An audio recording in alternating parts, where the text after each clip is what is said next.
next speakers are going to talk to us about a really interesting awareness-raising campaign that they helped to put together through a partnership that was with the David Suzuki Foundation, Forest Ethics, Canopy, Greenpeace.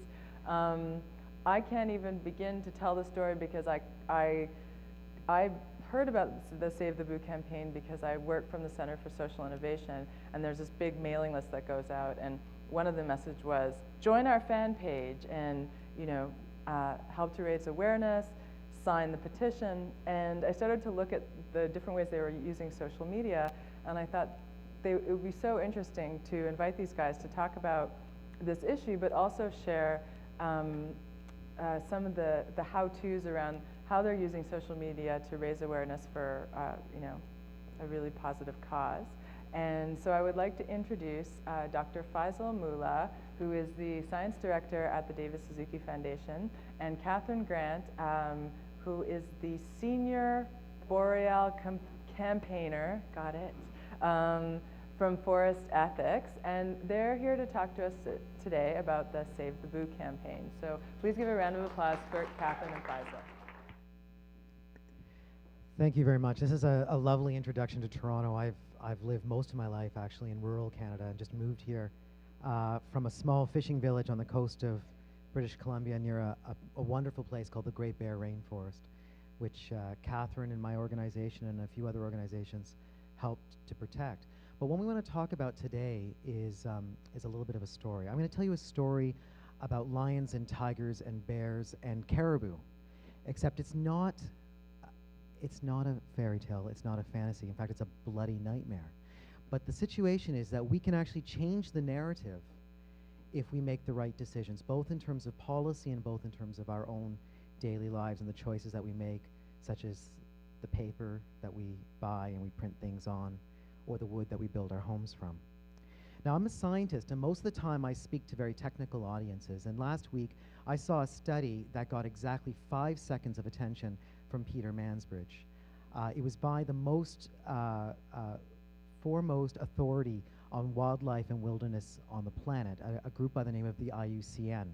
The IUCN released a report last week that said that some 17,000 plants and animals are now threatened with extinction. This is about 12% of all known birds, about a quarter of all known mammals, a third of all frogs and salamanders, and at least 70% of all plants. The effects of climate change alone are predicted by scientists to increase the risk of extinction by about 20 to 30% within the lives of our children by 2050. Now, Canada has a very rich legacy of biodiversity, but the experts are telling us that we're squandering this biological richness that we are blessed with. For example, we've already lost at least 4 dozen species, and they include incredibly magical creatures. They include wolves on the island of Newfoundland, grizzly bears that were actually found in the prairies, caribou that were found on the island archipelago of Haida Gwaii, or the Queen Charlotte Islands, a magical group of islands off the coast of British Columbia. And it includes species that are not obscure things. They are species that are iconic to Canadians and to our lives, and to the lives of our children. They include things like salmon and polar bears and grizzly bears and, of course, caribou, which is something that is very important to us, not only as ecologists, but also as campaigners for the environment. Now, these are not just abstract tally of statistics.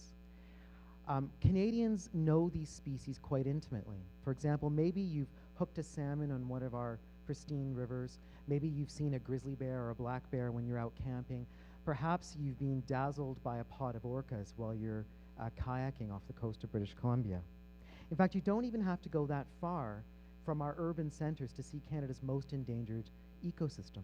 The most endangered ecosystem in Canada is found an hour away from here. It's called the Carolinian Forest.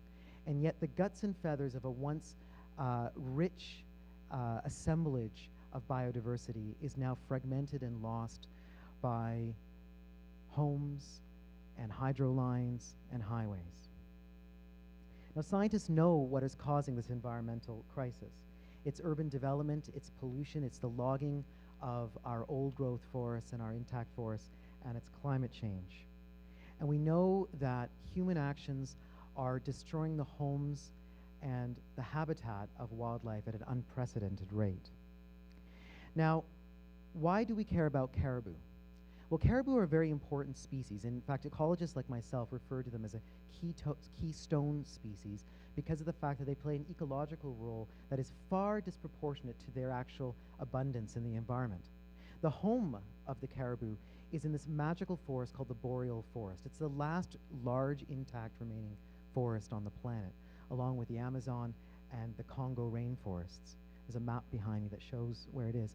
The boreal forest runs all the way from Newfoundland to British Columbia. It envelops us in a great green cloak, and it's ecologically awesome. It's home to billions of migratory songbirds, millions of waterfowl and shorebirds, and populations of other keystone species, such as large predators like grizzlies and wolves and wolverine. But let's talk about caribou again. Caribou are in real trouble. Last year, there was a report that was released by a blue ribbon panel of the federal government, and it found that most caribou herds across Canada are in threat of extinction. In fact, in some places like Alberta, the chances that caribou are going to be around in 100 years from now is less than 50%. Caribou are a barometer for healthy forests, and when they aren't doing well, it means that there's something wrong in the ecosystem, and there is something wrong in the ecosystem. Now, the plight of caribou has brought together a very unique assemblage of environmental groups, Greenpeace and Canopy, Forest Ethics, and the David Suzuki Foundation, and we're working together using somewhat novel strategies and tactics to raise awareness with the public about the importance of caribou and their boreal home. And my friend Catherine's going to talk about that in a minute. But I'm just going to end with saying that I'm being a bit silly here, but you may actually have a caribou in your pocket. In fact, caribou, the image of caribou has been emblazoned on the quarter since 1936, perhaps indicative of the fact that these species are so iconic to Canadians, things like polar bears and loons and caribou, that we actually have elevated them on to our currency.